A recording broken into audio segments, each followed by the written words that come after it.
Hi మామ, మళ్ళీ వచ్చిన మంచి వీడియోతో మళ్ళీ వచ్చిన. సో కొంచెం వాటర్ తాగుతా, నోరు ఎండిపోతుంది. సినిమా చూసా, దేవరా మూవీ రివ్యూ చేద్దామని వచ్చిన. సో సినిమా ఏంటి, సినిమా స్టోరీ ఏంటి, సో సినిమాలో ఏమి హైలైట్స్ ఉన్నాయి, ఏమి మైనస్ పాయింట్స్ ఉన్నాయి, ఏమి ప్లస్ పాయింట్స్ ఉన్నాయి, అసలు సినిమాకి హైప్ ఎవరు ఇచ్చారు, సినిమా పర్ఫార్మెన్స్ ఏంటి, ఎన్టీఆర్ అన్న పర్ఫార్మెన్స్ ఏంటి మాట్లాడుకుందాం. క్లియర్గా మాట్లాడుకుందాం. మూవీ చూడకపోతే వెళ్ళి చూడండి భయ్య, నాకు మూవీ మంచిగా అనిపించింది. సో ఇప్పుడు మూవీ రివ్యూ చూసి చెప్తున్నా, వినండి. సో మంచి క్లియర్ కట్గా ఒక్కొక్క పాయింట్ నేను క్లియర్గా రాసుకున్నా. ఇదొక్కటి ఊడిపోతుంది, బాటిల్ పడిపోతుంది, ఇబ్బంది అనిపిస్తుంది. సో మూవీ రివ్యూలోకి వెళ్తే, కొరటాల శివ గారు యాక్చువల్గా కొరటాల శివ గారు ఏది చెప్తే అది చేసినట్టు అనిపించింది జూనియర్ ఎన్టీఆర్ అన్న. ఎందుకంటే యాజ్ ఎ డైరెక్టర్గా కాకపోతే కొన్ని మార్పులు చేర్పులు చేసుంటే బాగుండేమో అనిపించింది. కానీ జూనియర్ అన్న పర్ఫార్మెన్స్ మాత్రం క్లియర్ కట్గా ఎప్పుడు ఎలా ఏ సినిమాలో ఎలా చేస్తాడో అలానే ఆకర్షణ స్థాయిలో ఉంది సినిమా అన్న పర్ఫార్మెన్స్, మన జూనియర్ ఎన్టీఆర్ అన్న పర్ఫార్మెన్స్. సో కాకపోతే జూనియర్ ఎన్టీఆర్ అన్న స్థాయి తగ్గ ఫిలిం నాకు అనిపించలేదు సినిమా. ఎందుకంటే జూనియర్ ఎన్టీఆర్ అన్న స్థాయి వేరు, ఈ సినిమా స్థాయి వేరు. యాక్టింగ్ పర్ఫార్మెన్స్ అయినా సరే, జూనియర్ ఎన్టీఆర్ అన్న యాక్టింగ్ పర్ఫార్మెన్స్ అయినా సరే, తన పర్ఫార్మెన్స్ అయినా సరే ఒక స్థాయిలో ఉంటుంది. సో ఆ స్థాయి సినిమా కాదేమో అని నాకు అనిపించింది. సో ఎన్టీఆర్ అన్న ప్రాణం పెట్టి చేశాడు సినిమా మాత్రం. ఎన్టీఆర్ అన్న ప్రతి ఒక్క షాటు ప్రాణం పెట్టి చేశాడు. ఎప్పుడు లాగానే ఏ సినిమాలో ఎలా చేస్తాడో ఈ సినిమా కొంచెం ఇంకా ఎక్కువ చేసినట్టు అనిపించింది. సో దేవర మూవీ, తారకన్న యాక్టింగ్ మాత్రం టూ గుడ్. అసలు తారకన్న యాక్టింగ్ మాత్రం టూ గుడ్. ఇంకా మాట్లాడుకోవాలంటే యాక్చువల్గా ఇంత ఎఫర్ట్ పెట్టి, ఇంత మనీ ఖర్చు పెట్టి ఇలాంటి సినిమా తీసాడేంటి కొరటాల శివ గారు అని నాకు అనిపించింది యాజ్ ఏ ఆడియన్గా. సో ప్రతి ఒక్క పాయింట్ నేను రాసుకున్నా. సో రాసుకొని నేను క్లియర్గా మాట్లాడదాం అనుకొచ్చిన. కొంచెం వీడియో చూసి లాస్ట్ వరకు చూసి లైక్ అండ్ షేర్, సబ్స్క్రైబ్ చేయండి. పక్కన బెల్ ఐకాన్ ఉంటుంది, దాన్ని ఆల్లో పెట్టుకోండి. సో పక్కన మీకు సబ్స్క్రైబ్ ఎలా చేయాలో పక్కన వీడియో ప్లే అవుతుంటుంది, సేమ్ డిట్టు అలా చేసేయండి. అలా చేస్తే నాకు మోటివేషన్, మీరు సబ్స్క్రైబ్ చేస్తే నాకు మోటివేషన్ వస్తుంది. సో ఇంకా మంచి సినిమా రివ్యూస్, ఇంకా మంచి వీడియోస్ తీసుకొస్తాను. ప్లీజ్ మోటివేట్ చేయండి. సో మూవీ బాగాలేదు అని నేను చెప్పలేను, ఎందుకంటే సినిమా చూడొచ్చు. సినిమా ఒక మంచి ప్రపంచంలోకి తీసుకెళ్తుంది. సినిమా చూస్తే మీకు ఒక కొత్త ప్రపంచంలోకి తీసుకెళ్తుంది. సముద్రము అండ్ ఒక దీవి, సముద్రం చుట్టూ తిరుగుతుంది సినిమా మొత్తం. ఒక దీవి అండ్ సముద్రంలోనే ఉంటుంది సినిమా మొత్తం. ఆల్మోస్ట్ సినిమా ఎక్కడో ఒక చిన్న 5 minutes షాట్ ఒక ఆఫీస్లో ఉంటుంది నాకు తెలిసి. నేను మొత్తం క్లియర్గా చూసిన, నేను అబ్జర్వేషన్ దానికి ఒక 5 minutes షాట్ ఒక ఆఫీస్లో ఉంటుంది.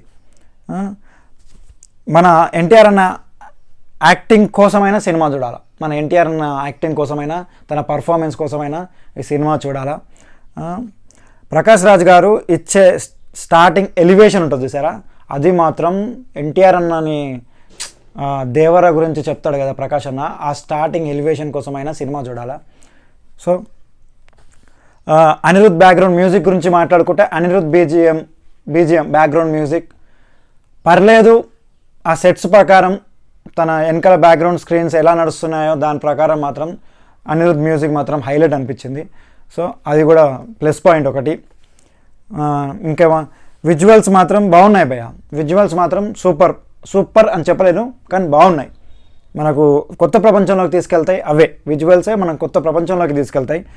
మూవీ మొత్తం సముద్రం చుట్టూ తిరుగుతుందని చెప్పేసిన ఆల్రెడీ. ఒక కొత్త ప్రపంచాన్ని ఎక్స్పీరియన్స్ చేస్తారు సినిమాకి వెళ్తే మీరు. ఒక కొత్త ప్రపంచంలోకి తీసుకెళ్తారు సినిమా. సో యాక్చువల్గా మూవీని నెగిటివ్ పాయింట్స్ గురించి మాట్లాడితే, హీరోయిన్ పెద్ద స్కోప్ ఉన్న క్యారెక్టర్ అయితే కాదు భయ్య. మన సినిమా హీరోయిన్ వచ్చేసి పెద్ద స్కోప్ ఉన్న క్యారెక్టర్ అయితే కాదు నాకు అనిపించింది. ఏదో హీరోయిన్ ఉండాలి అని పెట్టారు అంతే. సెకండ్ హాఫ్ మాత్రం ల్యాగ్ చేసిండు సినిమాని. డ్రాగ్ అంటే బోర్ కొట్టింది కొంచెంసేపు వరకు. సో నెక్స్ట్ యాక్చువల్గా ట్రైలర్లో ఒక షార్క్ షాట్ ఉంటుంది కదా భయ, అట్లా జప్ అని ఎగురుతుంది జూనియర్ ఎన్టీఆర్ అన్నతో పాటు ఇట్లా జప్ అని ఎగురుతుంది. ఆ షాట్ సినిమాలో అంత హైప్ అనిపించలేదు నాకు. క్లియర్ కట్గా మాట్లాడితే ఆ షాట్ సినిమాలో అంత హైప్ అనిపించలేదు. సో జూనియర్ ఎన్టీఆర్ అన్న ప్రకాష్ గారు వాళ్ళ క్యారెక్టర్ల గురించే సినిమాకి వెళ్ళాలి. జూనియర్ ఎన్టీఆర్ అన్న ప్రకాష్ రాజ్ గారి క్యారెక్టర్ల గురించి ఆ సినిమా ఉంది. వాళ్ళిద్దరూ 2 భుజాల మీద గుంజుకొచ్చారు సినిమాని అని అనిపించింది నాకు. సో బాలీవుడ్ సైఫ్ అలీ ఖాన్ పెద్ద స్టార్, హీరో దగ్గ విలన్ అని నాకు అనిపించలేదు. క్యారెక్టర్ హీరో దగ్గ విలన్ అని నాకు అనిపించలేదు. నోరుండిపోతుంది అందుకే వాటర్. హీరో దగ్గ క్యారెక్టర్ అని విలన్ని హీరో దగ్గ క్యారెక్టర్ అయితే చేయలేదు. సో దేవర మూవీ చూస్తే జూనియర్ ఎన్టీఆర్ గారు ప్రకాష్ గారు వాళ్ళ తప్ప, యాక్చువల్గా నేను రాసుకున్న కాబట్టి నేను చదివి చెప్పాల్సి వస్తుంది. జూనియర్ ఎన్టీఆర్ గారు ఒక సినిమా చూస్తే కొన్ని క్యారెక్టర్లు గుర్తుండిపోవాలి, అట్లా విజువల్స్ రావాలా. కాకపోతే ఈ సినిమా వచ్చేసి మొత్తం సినిమా చూసినాక నాకు జూనియర్ ఎన్టీఆర్ గారు ప్రకాష్ రాజ్ గారే వాళ్ళిద్దరే కనిపిస్తారు సినిమాలో. వాళ్ళ స్కోప్ ఉన్న క్యారెక్టర్లు అనిపించినాయి నాకు. మూవీ కాన్సెప్ట్ వచ్చేసి భయం చుట్టూ తిరుగుతుంది భయ్య. మూవీ కాన్సెప్ట్ ఒక భయం చుట్టూ తిరుగుతుంది. సో ఆ కాన్సెప్ట్ బాగుంది, కానీ భయం చుట్టూ స్టోరీ ఏదైతే ఉందో బాగా అనిపిస్తుంది. కానీ ఎక్స్పెక్ట్ చేయాలి అయితే యాక్చువల్గా నేను చెప్పేది ఏంటంటే ఎగ్జిక్యూట్ చేయలేకపోయారు సినిమాని. మూవీ భయం చుట్టూ ఇంకా బెటర్గా తీయొచ్చు అనే ఒక ఎగ్జిక్యూట్ చేయలేకపోయారని నాకు అనిపించింది. సో ప్రకాష్ రాజ్ గారు ఇంకా యాక్చువల్గా యాజ్ ఏ ప్రేక్షకుడిగా ప్రేక్షకుడిగా నేను చెప్పేది ఏంటంటే డైరెక్షను, ఎగ్జిక్యూటింగ్ ఇంకా కొంచెం బెటర్గా చేయొచ్చు. ఆ సీన్ ఆ భయం గురించి ఇంకెక్కువ సీన్స్గా ఇంకా బెటర్గా తీయొచ్చు అని నాకు అనిపించింది. కొన్ని ప్లేసెస్లో డైలాగ్ మాత్రం సూపర్ ఉంటాయి, అది మీరు సినిమా చూస్తే అర్థమవుతుంది, నేను అన్నీ చెప్పొద్దు. కొన్ని ప్లేసెస్లో మాత్రం డైలాగ్స్ కొన్ని చిన్న డైలాగ్స్ బాగా అనిపిస్తుంది. సో అనిరుద్ధ్ బీజిఎం గురించి మాట్లాడినాం ఆల్రెడీ, బాగా అనిపించింది ఆ సెట్స్ ప్రకారం అది. సో కాంట్రాస్ట్గా ఉంటుంది భయ బీజిఎం, అంటే వ్యతిరేకంగా ఉంటుంది అనమాట. కాంట్రాస్ట్ అంటే వ్యతిరేకం, కాంట్రాస్ట్ ఆపోజిట్ సైడ్ ఉంటుంది అనమాట. బాగుంటుంది, మీరు ఎక్స్పీరియన్స్ చేస్తే సినిమా ఓవరాల్గా గుడ్ అని అనిపిస్తుంది. ఇక్కడ కొన్ని మాట్లాడుకుందాం ప్లస్ ఆర్ మైనస్ గురించి. ఆల్రెడీ హీరోయిన్స్ క్యారెక్టర్ అక్కడ స్కోప్ ఉన్న క్యారెక్టర్ నాకు అనిపించలేదు. కానీ ప్లస్ పాయింట్ అయితే మన వన్ అండ్ ఓన్లీ మన తారక రామారావు గారు, జూనియర్ ఎన్టీఆర్ గారు అన్ననే గుంజుకొచ్చిండు సినిమాని మొత్తం. అన్న స్కోప్ ఉన్న క్యారెక్టర్, అన్న గురించి సినిమాకి వెళ్ళాలి. సో అంటే లాస్ట్లో ఒకటి అనిపించింది, అంటే కొన్ని లాజిక్స్ మిస్ అయ్యారు సినిమాలో. ఫైనల్లీ మూవీ సూపర్ అని చెప్పలేను నేను. సో ఇప్పటితో ఇంతే, యాక్చువల్గా ఇంతే నాకు అర్థమైంది సినిమాలో మొత్తం ఇది. కానీ ఫైనల్లీ మూవీ సూపర్ అని నేనైతే చెప్పను, ఎందుకంటే నాకు అట్లా అనిపించలేదు. నేను సినిమా చూసేటప్పుడు ఎట్లా నాకు కొన్ని విజువల్స్ హైలైట్ అనిపించాలా, కొన్ని షార్ట్స్ హైలైట్ అనిపించాలా, ఇందులో కూడా ఉన్నాయి.